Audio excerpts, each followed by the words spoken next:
जी, उन्होंने पूछा नहीं। सदस्य ने तो संबंधित सवाल नहीं पूछा है। हाँ, अध्यक्ष भी नहीं पूछा ना। अध्यक्ष जी, मैं आपके माध्यम से जानना चाहता हूँ जी, नोएडा, ग्रेटर नोएडा में एक बहुत प्रतिष्ठित यूनिवर्सिटी में एक बेटी की हत्या कर दी गई थी।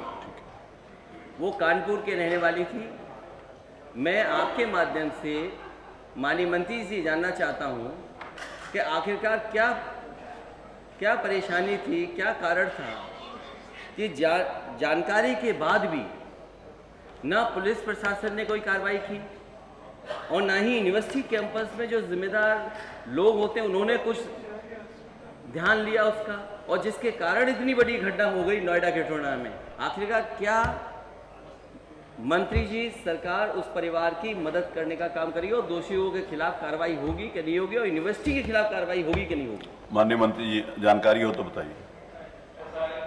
पहली बात, वो नोएडा की यूनिवर्सिटी उच्च शिक्षा के अंतर्गत नहीं है, इंडस्ट्रियल डिपार्टमेंट की है। दूसरी बात, फिर भी जो हत्या हुई है उसके लिए कानूनी कार्रवाई चल रही है और अवगत हो जाएंगे हम कि बेटी की हत्या हुई है, क्या सरकार उस परिवार की मदद करेगी? अलग से प्रश्न आएगा देखेंगे क्या किया जा सकता है। चलिए, प्रश्न संख्या 8, शीतल प्रधान। मान्यवर, ये बहुत गंभीर विषय है। चूंकि सदन में माननीय मुख्यमंत्री जी उपस्थित हैं और कई बार लॉ एंड ऑर्डर का जिक्र हर जगह बढ़ चढ़ कर होता भी है, लेकिन जहां छिनेती, लूट, हत्याएं, एक्सटॉर्शन, इनके बारे में कई बार चर्चाएं होती हैं और इसका चर्चा का विस्तार भी और सुर्खियां भी बनती हैं। लेकिन साइबर क्राइम जो उत्तर प्रदेश है, ये 25 करोड़ की आबादी का प्रदेश है।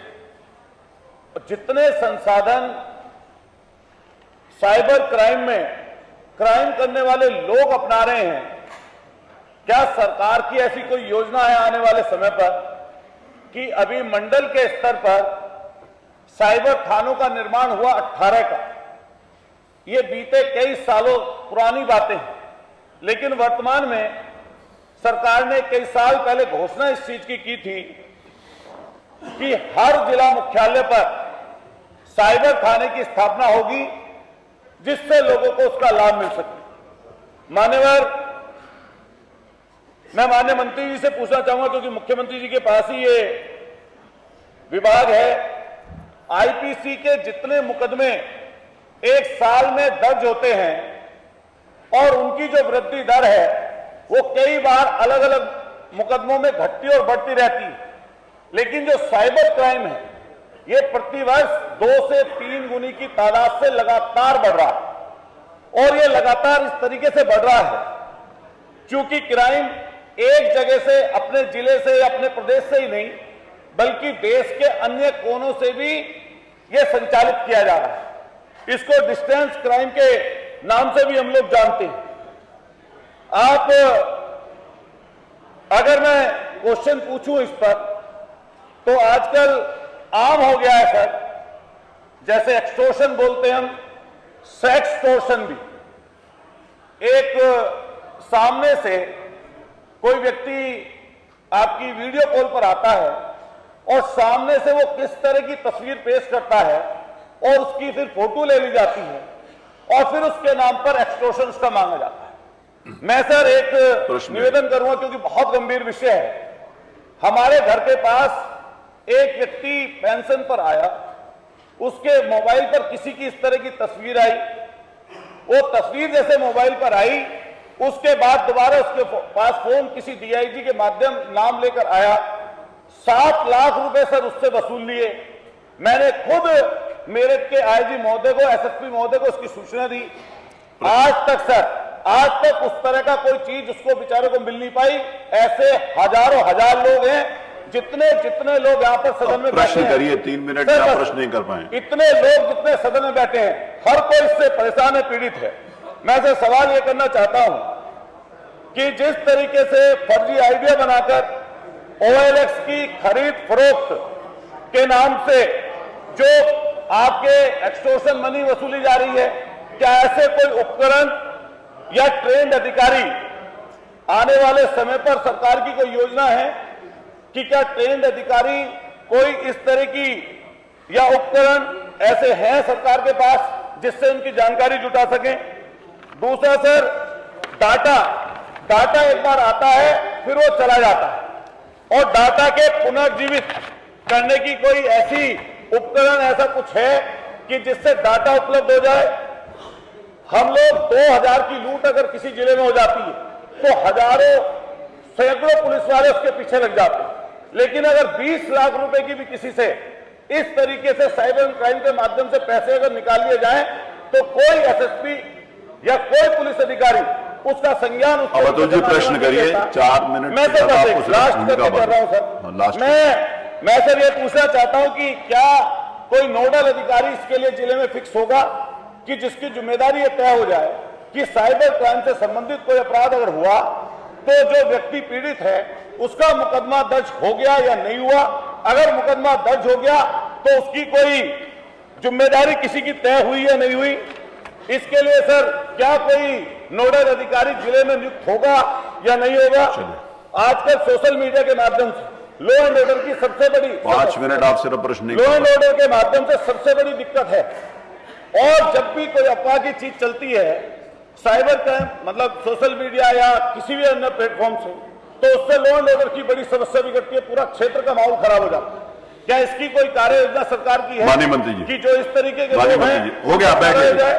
सर एक चीज अब हो गया, बहुत 5 मिनट में आप एक चीज नहीं पूछ पाए। पैदल गश्त करती है पुलिस सर, बैठिए, मंत्री जी जवाब दे रहे हैं। लेकिन कोई इसकी पेट्रोलिंग डिजिटल पेट्रोलिंग से नहीं होती अब ये साइबर पेट्रोल- क्राइम की। वो मालूम है तो उनको, मैं माननीय उत्तर मंत्री आएंगे। से पूछना चाहूंगा कि आप बैठिए। पैदल गश्त के माध्यम से क्राइम को रोकने का पुलिस काम करती है, लेकिन क्या कोई साइबर क्राइम के ऊपर आपने डिजिटल पेट्रोलिंग की कोई किस तरह की आपने संस्था को इजाद किया है? इनका माइक बंद कर दीजिए, मंत्री जी बोलेंगे। माननीय अध्यक्ष जी, अब बैठ जाइए। माननीय अध्यक्ष 5 जी। मिनट से 6 मिनट आपने सिर्फ प्रश्न किया, 6 मिनट। जब से मान्यवर योगी सरकार आई है तब से लगातार अपराधों में कमी हुई है, और जहां जहां अपराध हुए भी हैं मान्यवर, तो वहां पर सख्त से सख्त सजा दी गई है, और यहां तक एग्जेम्पलरी पनिशमेंट दिया गया।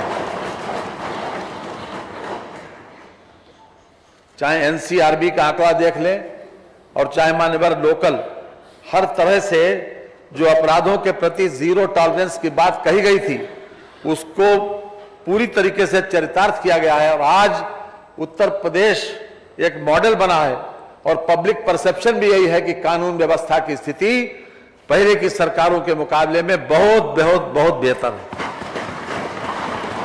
जहां तक मान्यवर आपने कहा कि साइबर क्राइम की बात कही, मान्यवर परिणाम बताते हैं कि हम कार्रवाई कर रहे हैं। जहां कहीं पर भी सूचना मिलती है मान्यवर, उसमें मुकदमे भी दर्ज होते हैं और उसमें मान्यवर कार्रवाई भी होती है। आप प्रश्न का मान्यवर दूसरा पैराग्राफ देख लें, आपने खास तौर से पूछा था, हमने खास तौर से बताया कि क्या सरकार बताएगी कि 2022 से दिनांक 20/3/23 तक साइबर अपराध के कितने मुकदमे पंजीकृत हुए।